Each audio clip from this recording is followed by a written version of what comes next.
నమస్కారం. స్వతంత్ర TV daily news and analysis DNA live షోకి స్వాగతం. నేను మీ లక్ష్మీహారిగా. కేవలం వార్తలను చదవడం మాత్రమే కాదు, ఆ వార్తల వెనుక ఉన్న అసలు నిజాలను, రాజకీయ సమీకరణాలను విశ్లేషించడమే మన DNA ముఖ్య ఉద్దేశం. ఈరోజు రెండు తెలుగు రాష్ట్రాలతో పాటు జాతీయ స్థాయిలో చోటు చేసుకుంటున్న ఎన్నో కీలక రాజకీయ పరిణామాల గురించి సమగ్రమైన విశ్లేషణల్ని మనకు అందించడానికి మనతో పాటు లైవ్లో ఉన్నారు ప్రముఖ సీనియర్ జర్నలిస్ట్, పొలిటికల్ ఎనాలిస్ట్ ఎం కోటేశ్వరరావు గారు. సార్, DNA లైవ్ షోకి స్వాగతం. నమస్తే సార్. సో ఈరోజు ముఖ్యాంశాల గురించి చర్చించడానికి ముందు మీడియాలో వచ్చిన టాప్ హెడ్లైన్స్ ఒకసారి చూద్దాం. సో ముందుగా మనం ది పైనీర్ పేపర్ చూసినట్లయితే మెయిన్ హెడ్లైన్స్ వచ్చేసి RC social justice, KCR ensured family justice. So CM hits out at BRS boss, draws contrast between Kong BRS rule, says assembly session in Sept, dares KCR to attend. So next headline చూసుకున్నట్లయితే why dimage Naxals misconstrue the democratic spirit. And next headline చూసుకున్నట్లయితే crackdown on fake drugs, food adulteration. So government forms TG safe to ensure coordination. So NTA announces retest for 3 papers of UGC NEET. Next headline చూస్తే BJP recalls Vajpayee's human services to nation. So pays rich tributes on his death anniversary. So next headline చూస్తే youngsters courage commendable, Rahul lauds courage of youth for standing firm against Modi's violent regime. So Devji others surrendered, Maoist plan to argue center to lift ban outfit. Agenda is Modi preservation, not women's reservation. Kong and PM appeal to open and delimitation bill. So the pioneer paper లో ఉన్నటువంటి main headlines ఇవి. Next మనం వెలుగులో చూసుకున్నట్లయితే శ్రావణం effect chicken రేట్లు down. Okay, pan masala హీరోలకు నోటీసులు.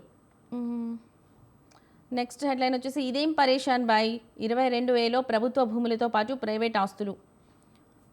నాది సోషల్ జస్టిస్, కేసీఆర్ సీఎం అయితే ఆయన ఇంటోళ్ళు బంధువులకే పదవులు. సో కాంగ్రెస్ అధికారంలో ఉంటే ఎస్సీ ఎస్టీ బీసీ మైనార్టీలకు లాభం, CM Revanth Reddy. Okay, next వచ్చేసి 10 ఏళ్ళు మీరేం చేసిండ్రు, ఈ మాటలు బండి సంజయ్ అంటున్నారు. సో నెక్స్ట్ కల్తీ కట్టడికి టీజీ సేఫ్, ఆహార భద్రత ఔషధ నియంత్రణ విభాగాలు విలీనం. తక్షణమే అమల్లోకి తెస్తూ ప్రభుత్వ ఉత్తర్వులు. Drugs food enforcement legal lab administrative వింగ్ల ఏర్పాటు. కమిషనర్గా సీనియర్ ఐపీఎస్ అవినాష్ మహంతి నియామకం.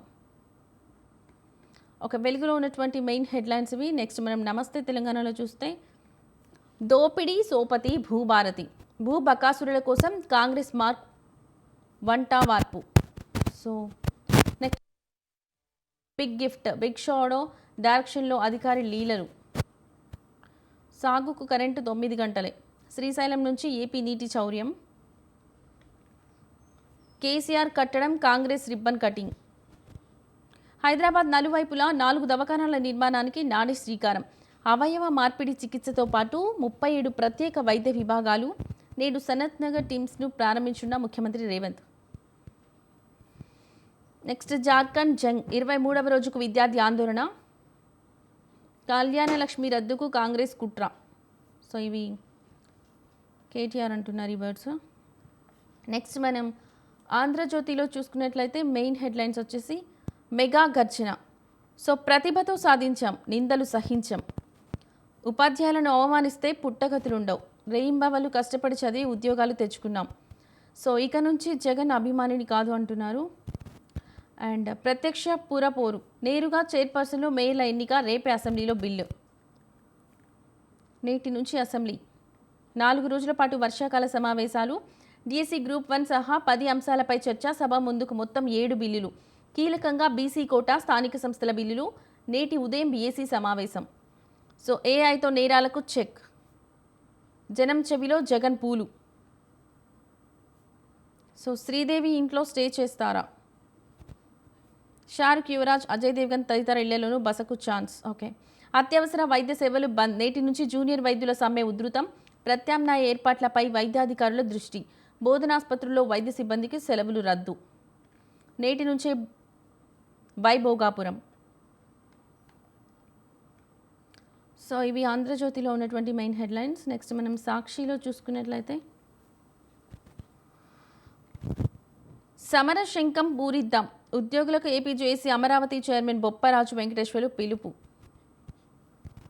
కేజీబీవీ టెండర్లలో డీపీటీ దందా, ధరలు పెంచి నిబంధనలు మార్చి దోపిడీకి స్కెచ్.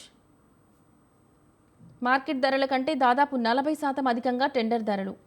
20,000 చదరపు అడుగుల గోడౌన్, 20 సొంత వాహనాల నిబంధనతో చిన్న వ్యాపారులకు చెక్. సో పోలీసుల కారులో గంజాయి మద్యం. సో నేటి నుంచి అసెంబ్లీ సమావేశాలు. శాసనసభ వర్షాకాల సమావేశాలు సోమవారం ప్రారంభం కానున్నాయి. అసెంబ్లీ ఉదయం 9 గంటలు, శాసనమండలి ఉదయం 10 గంటలకు ప్రారంభమవుతాయి. ఈ సమావేశాలను 4 రోజుల పాటు నిర్వహించాలని ప్రభుత్వం నిర్ణయించినట్టు తెలిసింది. అలాగే ఈ సమావేశాల్లోనే శాసనమండలి డిప్యూటీ చైర్మన్ ఎన్నిక నిర్వహించనున్నట్లు సమాచారం. సో జూడాల సమ్మె తీవ్రం, నేటి నుంచి అత్యవసర సేవలు బంద్. స్టైఫండ్ల పెంపుపై ఆగస్టు 15 వరకు ప్రభుత్వానికి డెడ్లైన్. ప్రభుత్వం నుంచి స్పందన నిల్. సో ధీమాగిపై దుమారం, మావోయిస్టులకు వేర్పాటువాదులకు మద్దతిచ్చే వాళ్లే ధీమాగి నక్సల్స్. ప్రతిపక్షాలను ఉద్దేశించి ప్రధాని మోదీ మాట్లాడలేదు. పార్లమెంటరీ వ్యవహారాల మంత్రి కిరణ్ రిజిజు స్పష్టీకరణ. విమర్శలు గుప్పించిన కాంగ్రెస్. రోడ్డు బాలేదు, బిడ్డ దక్కలేదు. గోతులమయం కారణంగా గర్భిణికి తీవ్ర రక్తస్రావం, ఆసుపత్రిలో బిడ్డ మృతి, తల్లి పరిస్థితి విషమం. ఇది ముమ్మాటికి ప్రభుత్వ హత్యలన్న గ్రామస్తులు. శ్రీకాకుళం జిల్లాలో విషాదం.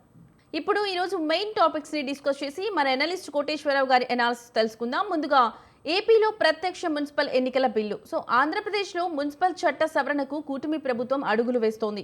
సో మేయర్లు, మున్సిపల్ చైర్మన్లు ప్రజలే నేరుగా ఎన్నుకునేలా రేపు అసెంబ్లీలో బిల్లు ప్రవేశపెట్టనుంది. 21 ఏళ్ల తర్వాత మళ్లీ రాబోతున్న ఈ ప్రత్యక్ష ఎన్నికల విధానం వల్ల స్థానిక సంస్థల రూపురేఖలు ఎలా మారబోతున్నాయి? కౌన్సిల్లో మెజారిటీ రాకపోతే మేయర్లు ఎలాంటి సవాళ్లు ఎదుర్కొంటారు? దీనిపై మీరేమంటారు సార్? ఒక పార్టీ అభ్యర్థి మేయర్గా లేదా చైర్మన్గా గెలిచి మున్సిపల్ కౌన్సిల్లో మెజారిటీ వర్డ్లు ప్రత్యర్థి పార్టీకి దక్కితే అంటే పాలనలో మరియు బడ్జెట్ ఆమోదంలో వచ్చే ప్రతిష్టంభనను ఎలా అధిగమించవచ్చు? మీరు అన్నట్టు ఆంధ్రప్రదేశ్లో ఇంతకు ముందు ప్రత్యక్ష ఎన్నికలు జరిగాయి. జిల్లా పరిషత్తు, మేయర్లు, మున్సిపల్ చైర్పర్సన్స్కి ఎన్నికలు జరిగాయి. తర్వాత రాజశేఖర రెడ్డి గారు ముఖ్యమంత్రి అయిన తర్వాత తిరిగి పరోక్ష పద్ధతుల్ని ప్రవేశపెట్టారు. ఇప్పుడు మరొకసారి కూటమి ప్రభుత్వము ప్రత్యక్ష పద్ధతిలో పట్టణ స్థానిక సంస్థలకి ఎన్నికలు జరగబోతా ఉంది. అయితే దీని వెనకాల ఉన్నటువంటి ఉద్దేశం ఏమిటి అనేటువంటి దానికి వచ్చేసరికి భిన్నమైనటువంటి కోణాలు, కారణాలు మనకి కనిపిస్తున్నాయి. ఇటీవల కొద్ది రోజులుగా కూటమిలో ఉన్నటువంటి భాగస్వామ్య పార్టీల మధ్య మున్సిపల్ ఎన్నికల్లో కార్పొరేటు లేదా వార్డులు, మేయర్ లేదా మున్సిపల్ చైర్పర్సన్స్ దానికి సంబంధించి ఎట్లా పంచుకోవాలి, ఎవరిన్ని సీట్లలో పంచుకోవాలనేటువంటిది ఒక చర్చ ప్రారంభమైంది. మీడియాలోను, సోషల్ మీడియాలోను వచ్చినటువంటి ఊహాగానాలు అనండి, లేకపోతే అనాలిసిస్ అనండి, 50% సీట్లు తెలుగుదేశం పార్టీ తీసుకోవాలని, 35% సీట్లు జనసేనకి ఇవ్వాలని, 15% సీట్లు బీజేపీకి ఇవ్వాలని ఆయా పార్టీల అంటే జనసేన, బీజేపీల ప్రతినిధులు తెలుగుదేశం ముందు ప్రతిపాదనలు పెట్టారని, దానికి తెలుగుదేశం నాయకుడు లోకేష్ తిరస్కరించారని, గతంలో ఈ ఎమ్మెల్యేలుగా ఎన్ని శాతం అయితే ఉన్నారో ఆ మేరకు మాత్రమే ఆ రెండు పార్టీలు పోటీ చేయాలనేటువంటి సంకేతం ఇచ్చారనేటువంటి వార్తలు వచ్చాయి. దానికి జనసేన నేతలు మా బలం ఎక్కువ, మా బలం కంటే గత అసెంబ్లీ ఎన్నికల్లో సీట్లు తక్కువ కేటాయింపు జరిగింది, అందువలన స్థానిక సంస్థల ఎన్నికల్లో మా బలానికి తగినంతగా సీట్లు ఇవ్వాలి అనేటువంటిది వాళ్ళు పెట్టినటువంటి డిమాండ్ అన్నది ఒక చర్చ. అది నిజమా కాదా, ఎంత మేరకు ఏమిటి అనేటువంటిది ఇప్పటికిప్పుడు మనం నిర్ధారించలేదు. కానీ అటువంటి డిమాండ్ మాత్రం ఉన్నది అనేది మాత్రం ఖచ్చితంగా చెప్పొచ్చు. ఓకే కోటేశ్వరరావు గారు, మనం చూసుకున్నట్లయితే ప్రత్యక్ష ఎన్నికల వల్ల కేవలం ఆర్థిక బలం ఇంకా అంగబలం ఉన్న వారికి మేయర్, చైర్మన్ సీట్లు పరిమితం అవుతాయనుకోవచ్చా? గతంలో కూడా అదే జరిగింది. పరోక్ష పద్ధతిలో కూడా ఎవరైతే అంగబలం లేదా కార్పొరేటర్లని లేకపోతే వార్డు కౌన్సిలర్లని ఆకట్టుకొని లేదా వాళ్ళని కొనుగోలు చేసి లేదా వాళ్ళకి ప్రలోభాలు పెట్టగలిగినటువంటి వాళ్ళే ఆ విధమైనటువంటి పదవులు పొందగలిగారనేటువంటి విమర్శలు ఉన్నాయి. అయితే సామాజిక కోణంలో కొన్ని రిజర్వేషన్స్ కావచ్చు, లేకపోతే ఇతరత్ర కొన్ని సందర్భాల్లో అందుకు మినహాయింపు కూడా ఉన్నది.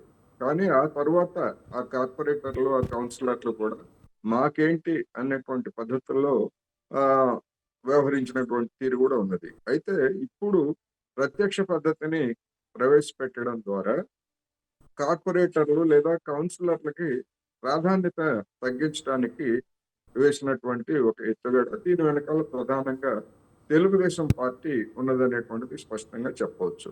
ఎందుకు అంటే కార్పొరేటర్లు లేదా కౌన్సిలర్ల దగ్గర స్థానికంగా దిగువ స్థాయిలో ఉన్నటువంటి కార్యకర్తలు నాయకులు పోటీ పడి వివిధ పార్టీల తరఫున సీటు దక్కనటువంటి వాళ్ళు ఇండిపెండెంట్లుగా కూడా పోటీ చేసేటువంటి అవకాశం ఉంది.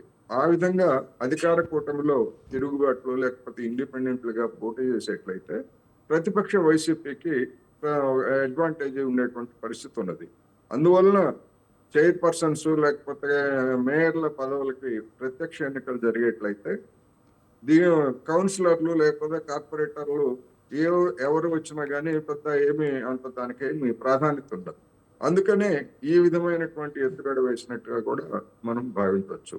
అయితే మీరన్నట్టుగా మేయరు లేదా చైర్పర్సన్స్ ఒక పార్టీకి చెందిన వాళ్ళు ఎన్నికై కౌన్సిలర్లు లేదా కార్పొరేటర్లు మెజార్టీ ప్రత్యర్థి పార్టీకి చెందిన వారు అయితే ఏమిటి అన్నప్పుడు అయితే ఇది ప్రస్తుతానికి ఊహాజనితమైనటువంటి ప్రశ్నగానే మనం చూడాలి. ఎందుకు అంటే ఒక ప్రత్యక్ష ఎన్నికల్లో మీరు చెప్పినటువంటి కొన్ని చోట్ల అసాధారణమైనటువంటి పరిస్థితి ఏర్పడవచ్చు.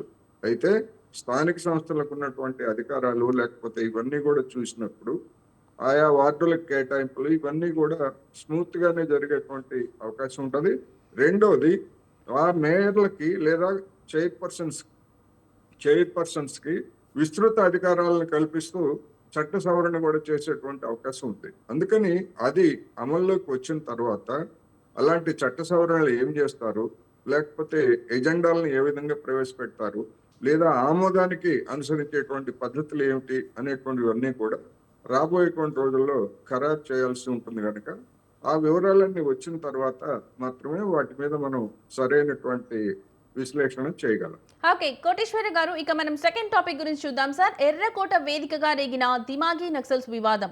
సో స్వాతంత్ర దినోత్సవ ప్రసంగంలో ప్రధాని మోదీ వాడిన దిమాగీ నక్సల్స్ అనే పదం దేశవ్యాప్తంగా రాజకీయ దుమారం రేపుతోంది. దీనిపై ప్రతిపక్షాలు మండిపడుతుంటే నటుడు ప్రకాష్ రాజ్ బేవకూఫ్ గా ఉంటే కంటే దిమాగీ నక్సల్స్ గా ఉండడమే నయమంటూ సంచలన వ్యాఖ్యలు చేశారు.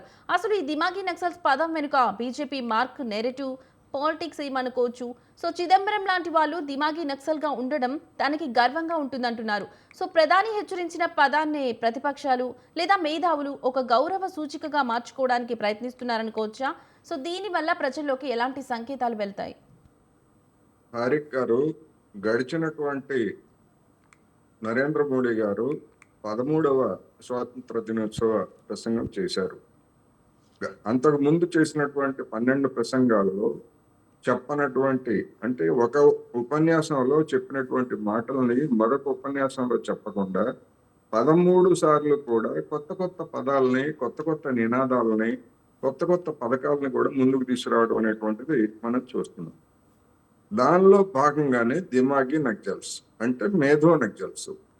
ఇంతకు ముందు వరకు బీజేపీ లేదా సంఘ పరివారకు చెందినటువంటి వాళ్ళు లేదా బీజేపీని సమర్థించేటువంటి పార్టీల వాళ్ళు ఎవరైనా కానీ ప్రభుత్వాల విధానాలను విమర్శిస్తే లేదా నరేంద్ర మోడీ గారి తీరుతంగులను విమర్శిస్తే వాళ్ళందరినీ కూడా అర్బన్ నక్సల్స్ అనేటువంటి ముద్ర వేసి వీళ్ళంతా దేశద్రోహులు, అంటే ప్రభుత్వ విధానాలను విమర్శించేటువంటి వాళ్ళని కూడా దేశద్రోహులుగా లేకపోతే నక్సల్స్ ఉగ్రవాదులుగా చిత్రించి నోరు మూయించినటువంటి ప్రయత్నాన్ని చూసాం.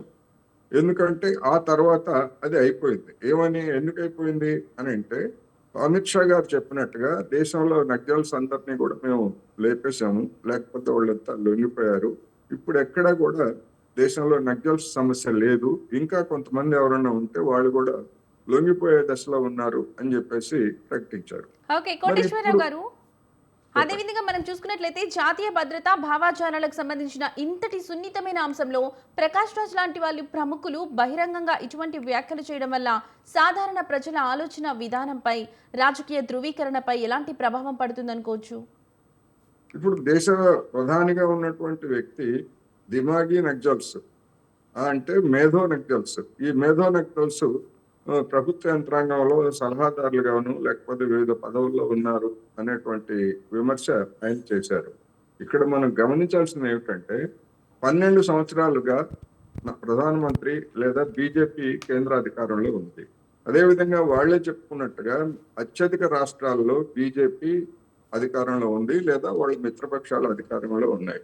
మరి నిజంగా అలాంటి మేధో నక్సల్స్ అలాంటి సలహాదారులు లేకపోతే ఉన్నత స్థానాల్లో ఉంటే ఎంతమందిని గుర్తించారు, ఎంతమందిని తొలగించారు అనేటువంటి విషయాలు కూడా చెప్తే ప్రధానమంత్రి చెప్పినటువంటి మాటలకి లేదా ఆయన ఉపన్యాసానికి క్రెడిబిలిటీ ఉంటుంది. అలా కాకుండా ఒక సాధారణమైనటువంటి ఆరోపణ చేయడం ద్వారా మరి ఇంతకాలం 12 సంవత్సరాల పాటు అధికారంలో ఉన్నటువంటి మీరు ఏం చేశారు? సలహాదారులను అయితే తొలగించవచ్చు, వాళ్ళు ఏం పర్మనెంట్ ఉద్యోగులు కాదు.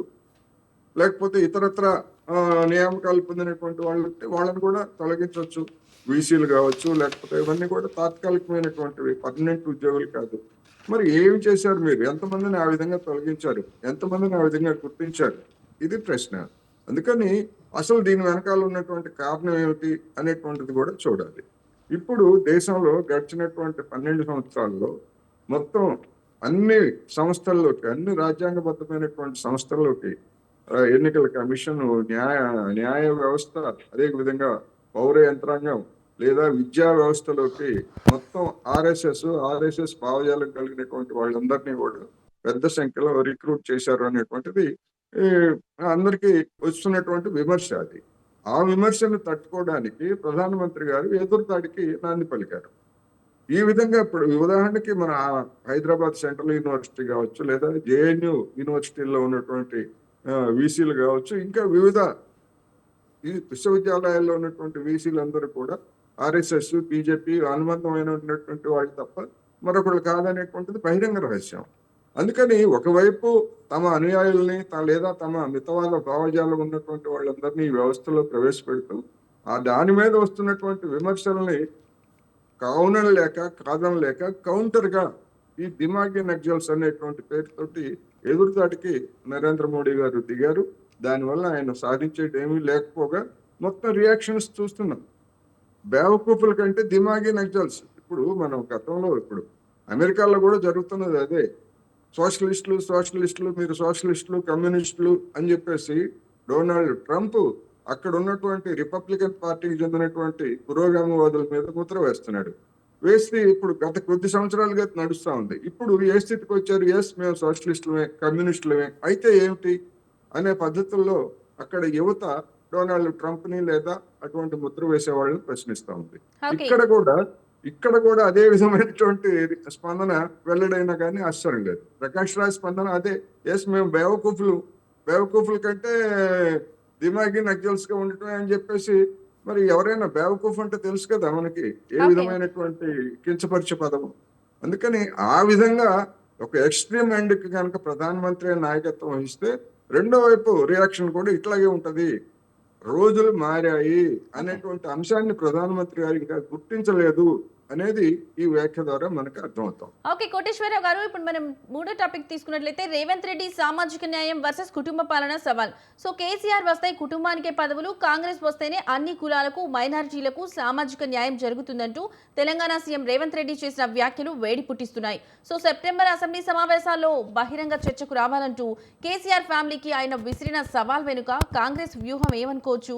ఒకవేళ కాంగ్రెస్ లో అన్ని కులాలకు పదవులు దక్కుతాయని సీఎం రేవంత్ రెడ్డి అంటున్నారు. కానీ కీలకమైన శాఖలు, అధికార కేంద్రాలు ఇప్పటికీ కొందరి చేతిలోనే ఉన్నాయని ప్రతిపక్షాలు విమర్శను క్షేత్రస్థాయి ఓటర్లు ఎలా చూస్తున్నారు? ఇప్పుడు రేవంత్ రెడ్డి గారు ఇటువంటి ఉపన్యాసాలు, ఇటువంటి మాటలు చెప్పడం, కొన్ని మాటలు అటు ఇటుగా ఉన్నా కానీ గత కొద్ది నెలలుగా వీటన్నిటిని కూడా పెంచుతున్నారు అనేటువంటిది మనకి స్పష్టం. ఒకవైపు కేసీఆర్ అసెంబ్లీకి రావడం లేదు అనేటువంటి దాన్ని ఒక ఆయుధంగా చేసుకొని బీఆర్ఎస్ మీద రాజకీయ పరమైనటువంటి దాడి చేస్తుంది. రెండో వైపు కాంగ్రెస్ పార్టీలో తలెత్తుతున్నటువంటి అసంతృప్తి లేదా అసమ్మతి అనేటువంటిది కూడా మరొక వైపు మనకి కనిపిస్తా ఉన్నది.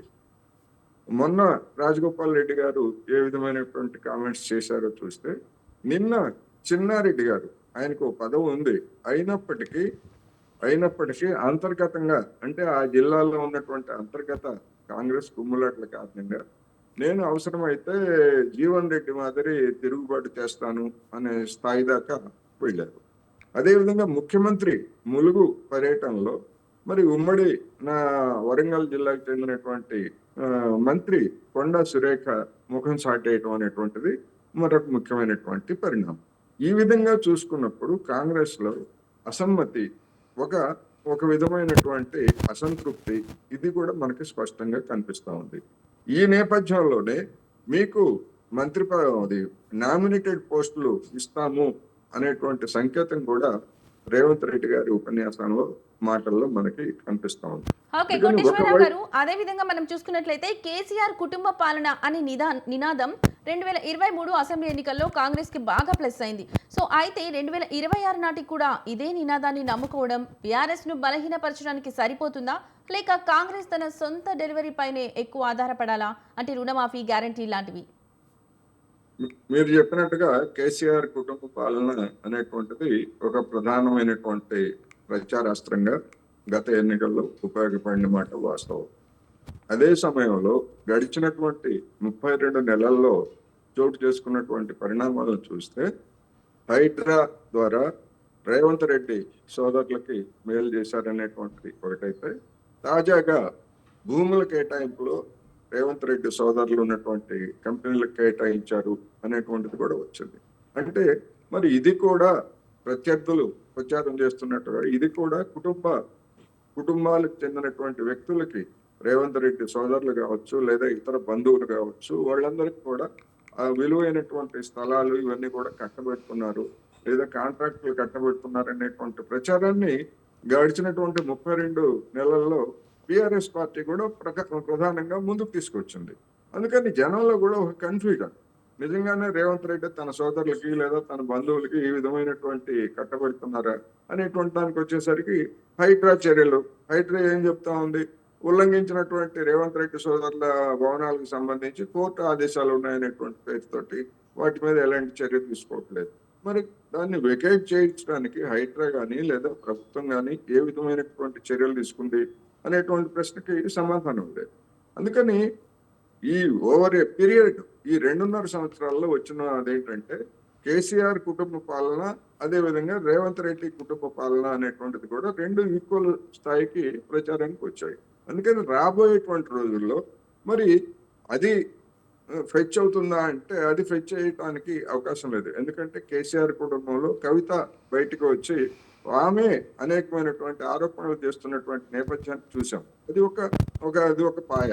మరి రేవంత్ రెడ్డి సోదరులు లేకపోతే బంధువుల విషయం ఏమిటి అనే దానికి వచ్చేసరికి రాబోయేటువంటి రోజుల్లో ఖచ్చితంగా బీఆర్ఎస్ పార్టీ లేదా బీజేపీ కూడా దాన్ని ఒక ప్రధానమైనటువంటి చర్చనీయాంశంగా మార్చేటువంటి అవకాశం ఉంది.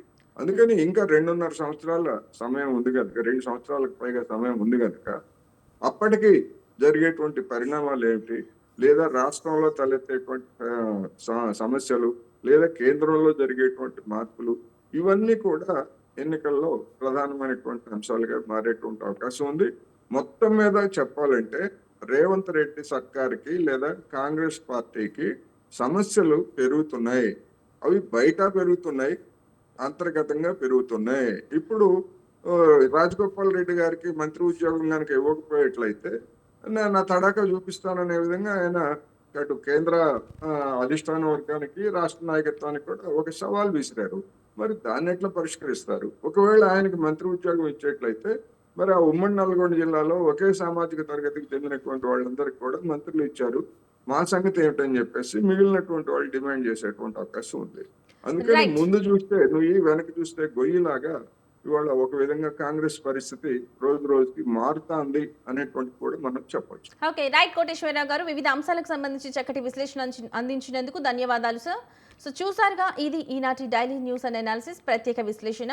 ఆంధ్రప్రదేశ్లో రాబోతున్న ప్రత్యక్ష మున్సిపల్ ఎన్నికల బిల్లు ప్రాధాన్యతను, జాతీయ స్థాయిలో దిమాగీ నక్సల్స్ పదం వెనుక ఉన్న రాజకీయ అర్థాన్ని, మరియు తెలంగాణలో రేవంత్ రెడ్డి సామాజిక న్యాయం అస్త్రాన్ని ఎంతో అద్భుతంగా, నిష్పక్షపాతంగా మనకు వివరించారు సీనియర్ జర్నలిస్ట్ ఎం కోటేశ్వరరావు గారు. సార్, డిఎన్ఏ లైవ్ షోలో మీ అమూల్యమైన విశ్లేషణను అందించినందుకు ధన్యవాదాలు. రేపటి డిఎన్ఏ లైవ్ షోలో మరికొన్ని లేటెస్ట్ పొలిటికల్ అప్డేట్స్ ఇంకా ఇంట్రెస్టింగ్ అనాలిసిస్తో మళ్ళీ కలుద్దాం. చూస్తూనే ఉండండి స్వతంత్ర టీవీ.